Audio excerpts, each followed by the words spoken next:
Your feet won't stop. They haven't stopped for 3 days. The cobblestones beneath you are slick with your own blood. Your shoes long since disintegrated into ribbons of leather, clinging to ruined flesh. Your lungs scream for rest. Your mind cannot grant. You want to collapse. You want to die.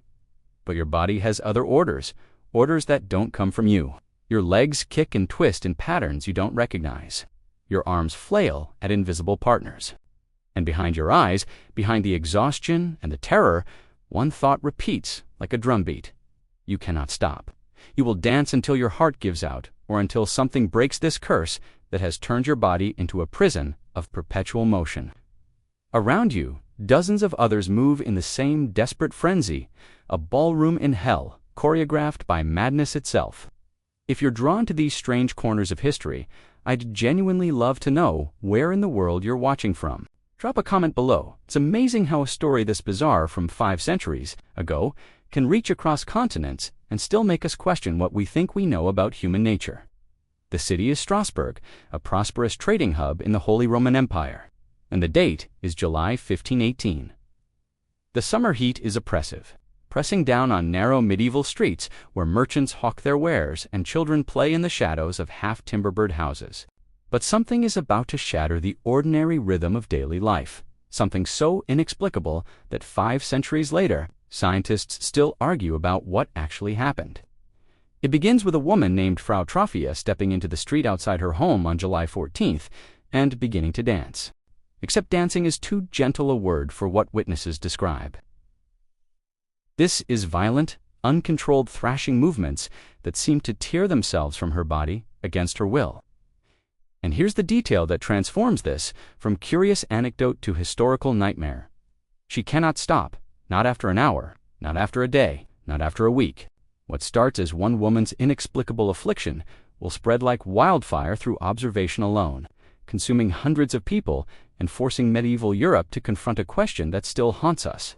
Can an idea become so contagious it takes physical control of the body? Can collective trauma manifest as involuntary motion? The dancing plague of 1518 isn't just a medical mystery. It's a window into the darkest mechanics of the human mind, and what it reveals about our species is more disturbing than any disease. Frau Trophia's movements are wrong from the beginning.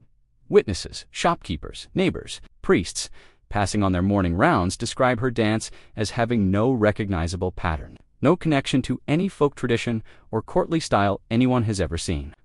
Her arms jerk in directions that seem anatomically improbable. Her legs stamp with such force that chips of stone break away from the street beneath her. Her head whips side to side, as if trying to shake off an invisible grip. But what makes the observer's blood run cold is her face.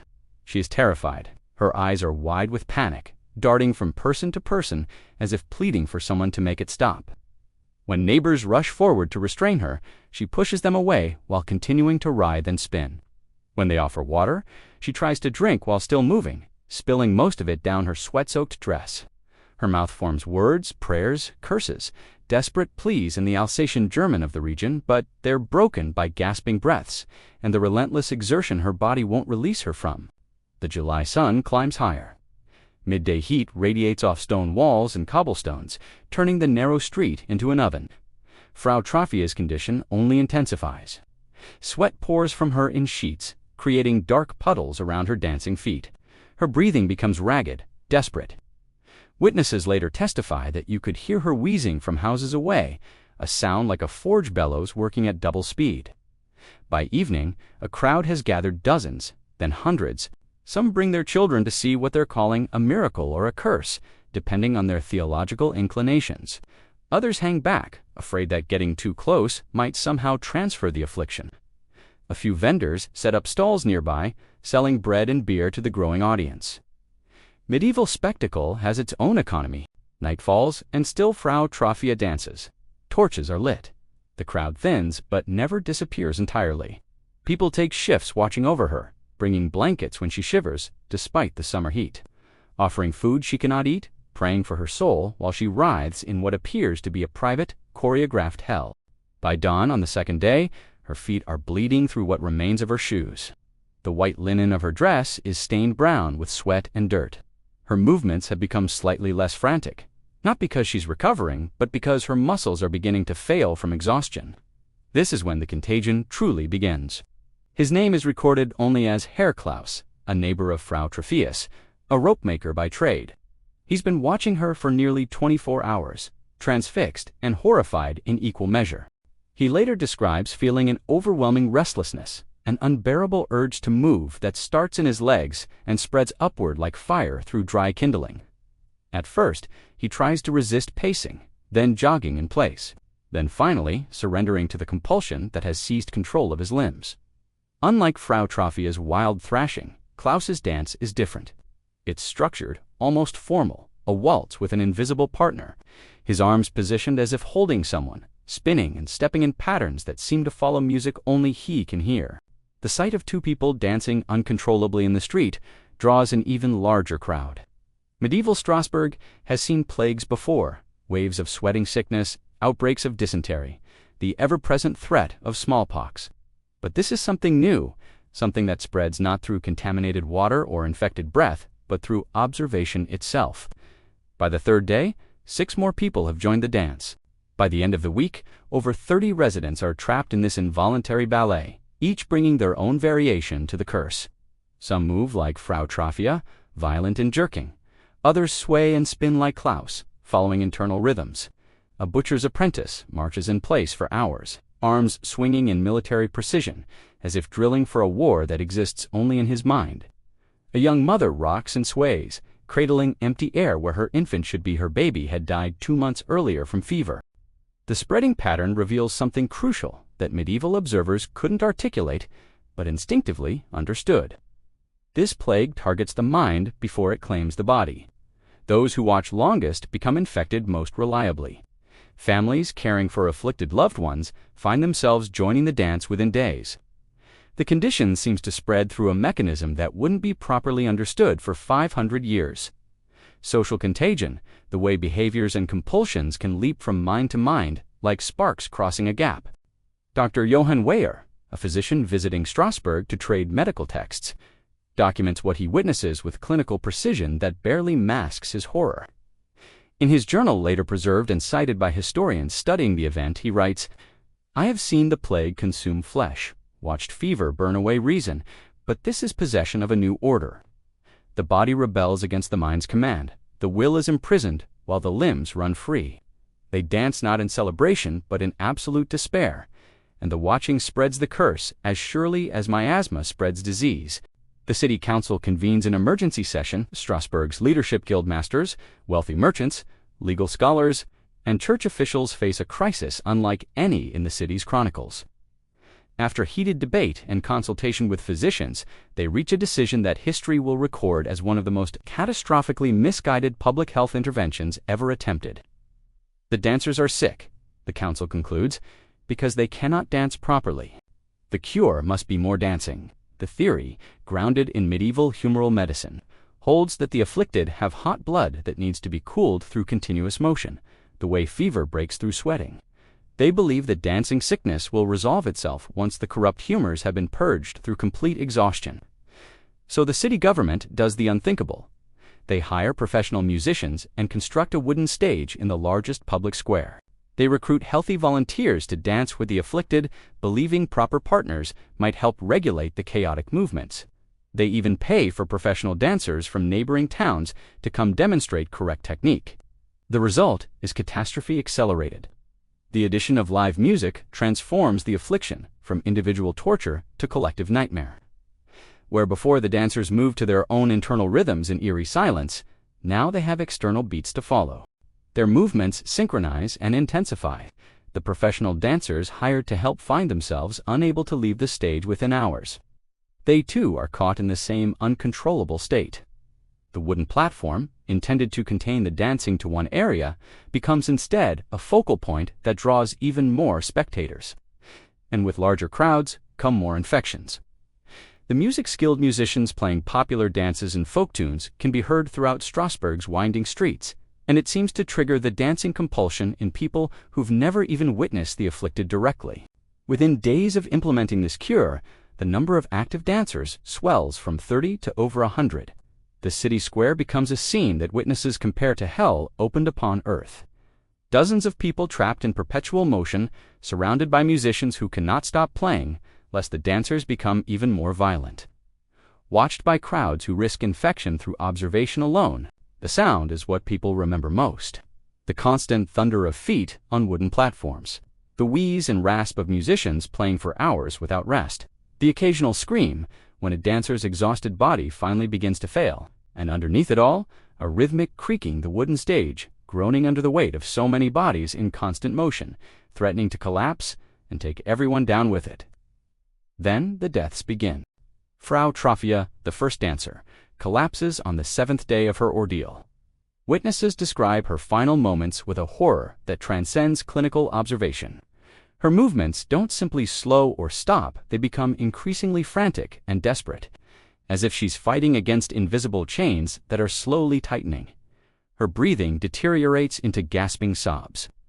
Her face turns a gray-blue shade that medieval physicians recognize as the approach of death. When she finally falls, her limbs continue twitching for several minutes, the compulsion to dance outlasting life itself. The official cause of death is recorded as exhaustion of the heart, but survivors describe something more disturbing, the sense that she didn't die of natural causes, but was quite literally danced to death by forces neither she nor anyone else could control. She is the first of many. Medical records from Strasbourg's Guild of Physicians document a death toll that reads like a catalog of the human body's limits. Some dancers die from heart failure, their organs unable to sustain days of continuous exertion. Others succumb to strokes, their brains starved of adequate blood flow as their bodies divert all resources to the endless motion. The most disturbing cases are those described as soul exhaustion dancers whose eyes go blank, whose faces lose all expression, who continue moving mechanically until their bodies simply shut down like clockwork that's wound too tight and finally breaks. The dancers cannot eat properly because they cannot stay still long enough to swallow. They cannot sleep because the compulsion persists even in states of near unconsciousness. They cannot drink adequately because consuming liquid while in constant motion leads to choking and vomiting. Their bodies begin consuming themselves from the inside-out, muscle tissue breaking down, joints dislocating from repetitive stress, feet worn to bloody pulp. By early August, with the death toll approaching dozens and hundreds more afflicted, Strasbourg's economy grinds to a halt. Businesses close. Families flee to neighboring towns. The city that had been a prosperous trading hub is now known throughout the empire as the place where people dance themselves to death. In desperation, authorities abandon medical interventions entirely and turn to the supernatural. They organize a mass pilgrimage to the shrine of St. Vitus in the nearby town of Hohenstein. St. Vitus occupies a peculiar place in medieval religious consciousness. He is both the patron saint of dancers and actors, and the saint invoked to cure St. Vitus' dance. The medieval term for neurological disorders causing involuntary movements, the logic is circular, almost absurd, but it's the only option remaining. The logistics of moving over 400 uncontrollably dancing people on a pilgrimage are staggering. The city requisitions dozens of carts and wagons, along with enough healthy citizens to physically restrain dancers during transport. The procession that departs Strasbourg on August 3, 1518, is a sight that haunts the chronicles of everyone who witnesses it. A miles-long caravan of dancing people, some bound in carts, others walking while still performing their involuntary choreography, all accompanied by family members, physicians, priests, and the morbidly curious. What happens at the shrine defies explanation, even by medieval standards accustomed to miracles and divine intervention. Multiple sworn testimonies from city officials, clergy, and physicians document the same inexplicable phenomenon. As each dancer is brought before St. Vitus's altar and blessed by the resident priests, their movements gradually slow, then cease. The recovery isn't instantaneous or dramatic, no theatrical collapse, no sudden restoration.